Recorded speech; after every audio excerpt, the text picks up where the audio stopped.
शिव सारे गांव से लौट आए और मानसरोवर के छलकते जल पर आकर रुक गए। उन्हें इस विशाल पवित्र जलाशय के निकट रहने का सौभाग्य प्राप्त हुआ, लेकिन यहाँ जीवित रहने के लिए बहुत भारी कीमत चुकानी पड़ी। यहाँ प्रतिदिन पकराती छापे पड़ रहे थे और शत्रु दिन ब दिन अधिक शक्तिशाली होता जा रहा था। वह शिव के ध्यान से परे नहीं था। पकराती अब पहाड़ों में रहने वाली अन्य जनजातियों में शामिल हो गए।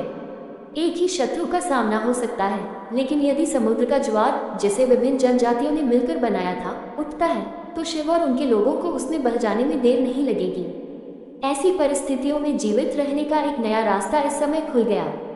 हिंसा के निरर्थक लेकिन कभी न खत्म होने वाले चक्र से दूर एक नया जीवन शुरू करने का अवसर प्रस्तुत किया गया। क्यों उसे गंवा दे? उसने अपनी नंगी छाती पर हाथ फेरते हुए राख को झाड़ा और कमर पर बंदी बाघ की खाल पर हथेलियां रगड़ते हुए गांव की ओर चल पड़ा। जैसे ही वह बाढ़ के द्वार पर पहुंचा, अन्य संतरियों के साथ भद्र भी तनकर खड़ा हो गया। शिव हाथ हिलाकर आगे बढ़े। होठों तक उसने बातें अंदर ही रख दी। ये भद्र भी सच है। अक्सर यह क्यों भूल जाते हैं कि यह मेरे बचपन का मित्र है। दूसरे लोग मुझे सरदार या सेनापति मान सकते हैं, परंतु एक मित्र के लिए मैं अब भी वैसा ही हूँ जैसा पहले था। उसे दूसरों के सामने अदाना चौकीदार की तरह व्यवहार करने की जरूरत नहीं है, लेकिन इसे कौन समझा सकता है? लोग अपने काम में व्यस्त थे।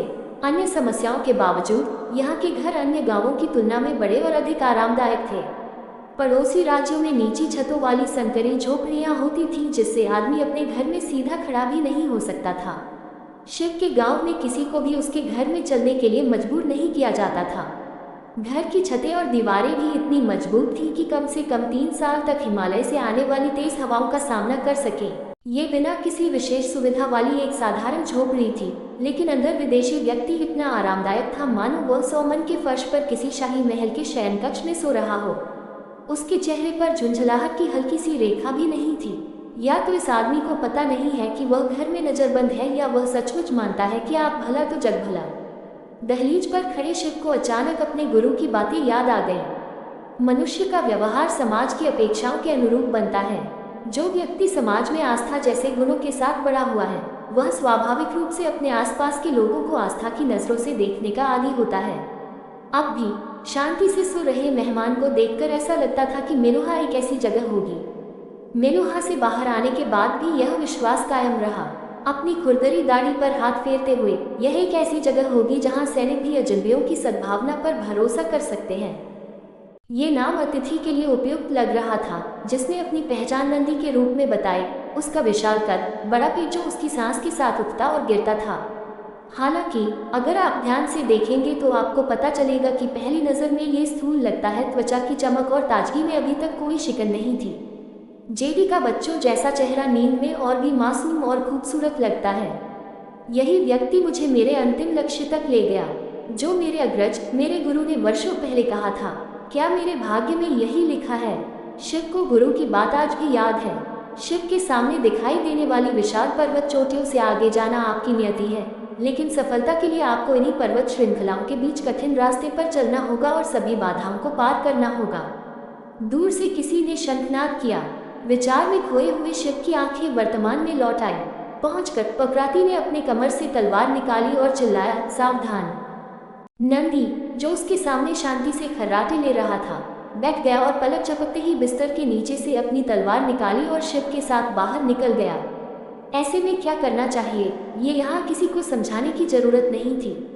महिलाएं और बच्चे गांव के मध्य की ओर और पुरुष बाहर की ओर भागने लगे। भद्रा, झील से हमारे लोगों को बुलाओ, शिव ने दौड़ते हुए निर्देश दिया और इसे तुरंत लागू किया गया। हालांकि यह आश्चर्य की बात थी कि मेलुहा के मेहमान शिव के सैनिकों के पीछे चले गए। जो विदेशी पहले निहत्थे और शांत दिखाई देते थे, उनके हाथों में न जाने कहां से हथियार आ गए। पकरातों ने इस समय एक जानबूझकर हमला किया। उनका मानना था कि जैसे ही सूरज डूबता है, लड़ने के लिए कोई नहीं होता है। पुरुष प्रार्थना में लगे होते हैं और महिलाएं घर के काम में लगी होती हैं। दिन भर दुश्मन से मुकाबला करने की तैयारी कर रहे लोगों के लिए शाम राहत लेकर आई।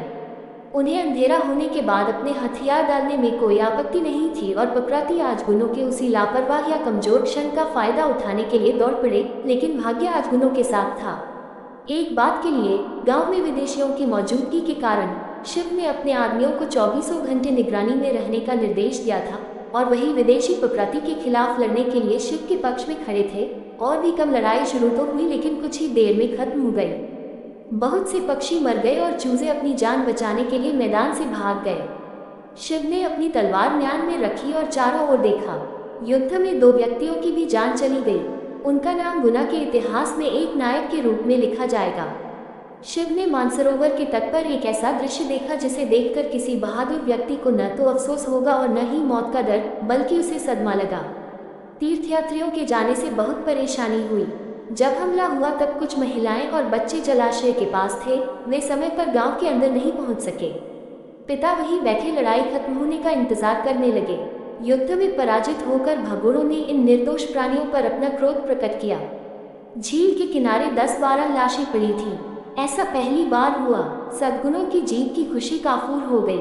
मानसरोवर के तट पर शिव ने अपने भविष्य का निर्णय लिया। हालांकि लोगों से पूछना भी उतना ही जरूरी था। गांव के बीच में सभी को इकट्ठा कर शिव ने अपना मन साफ किया। शांति से जीने की उम्मीद भी आज मर गई है। हमने प्रकृति के साथ सुलह करने के लिए हर संभव उपाय किए हैं।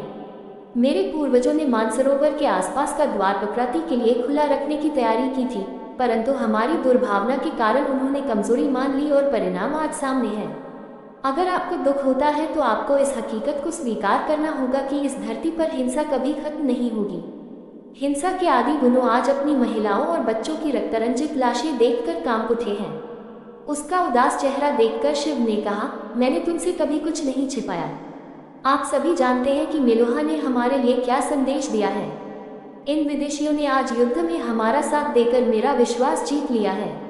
अब आपको निर्णय लेना है कि उसके निमंत्रण पर विश्वास करके उसके साथ मेलुहा जाना है या नहीं। तारांकन। सामने खड़े संभ्रांत लोगों को जवाब देने में देर नहीं लगी। शिव, ऐसी परंपरा है कि जहाँ राजा होता है वहाँ प्रजा होती है। आप हमारे राजा या सेनापति हैं और आप जो कहते हैं हम उसे स्वीकार करते हैं। शिव को विरोध करने का मौका नहीं मिला। ग्रामीणों ने एक सुर में गुनों की बात का समर्थन किया। हालांकि पुरानी परंपरा ही इसका एकमात्र हिस्सा नहीं थी। खेला आज तक शिव हर मुसीबत में उनके लिए ढाल बनकर खड़े रहे। मानसरोवर हो या मेलुहा, गुना ने विश्वास के साथ कहा कि शिव की छत्रछाया में सभी सदैव सुरक्षित रहेंगे। शिव, आपका निर्णय हमारा निर्णय है।